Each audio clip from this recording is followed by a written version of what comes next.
जिल्हा मध्यवर्ती सहकारी बँकेमधील 150 कोटींपेक्षा अधिक रकमेच्या घोटाळ्यातील 4 आरोपींनी शिक्षा निलंबन व जामिनीसाठी मुंबई उच्च न्यायालयाच्या नागपूर खंडपीठात धाव घेतली आहे।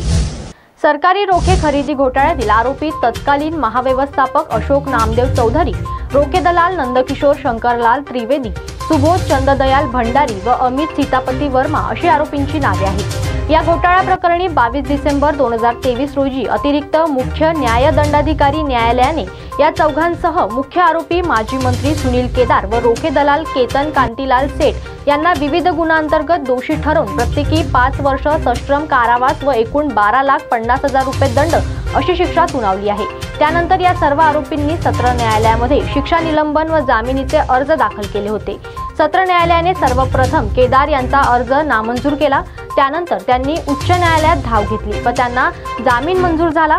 गेल्या 9 जानेवारी रोजी विविध कडक अटींसह त्यांना जामीन मिळाला। पुढे सत्र न्यायालयाने विविध तारखांना इतर आरोपींचे अर्ज फेटाळले। दरम्यान आतापर्यंत वरील 4 आरोपींनी आपापल्या वकिलांमार्फत उच्च न्यायालयात धाव घेऊन जामीन मागितला आहे। केतन सेठने अद्याप उच्च न्यायालयात धाव घेतलेली नाही। केदार यांना ज्या धर्तीवर जामीन दिला त्याच धर्तीवर आपल्यालाही जामीन मिळावा अशी विनंती आरोपींनी केली आहे। न्यायमूर्ती उर्मिला जोशी फलके यांनी राज्य सरकारला नोटीस बजावून या 4ही अर्जावर येत्या बुधवारपर्यंत उत्तर सादर करण्याचे निर्देश दिले आहेत। त्यामुळे 31 जानेवारी रोजी या अर्जावर एकत्र सुनावणी होणे अपेक्षित आहे।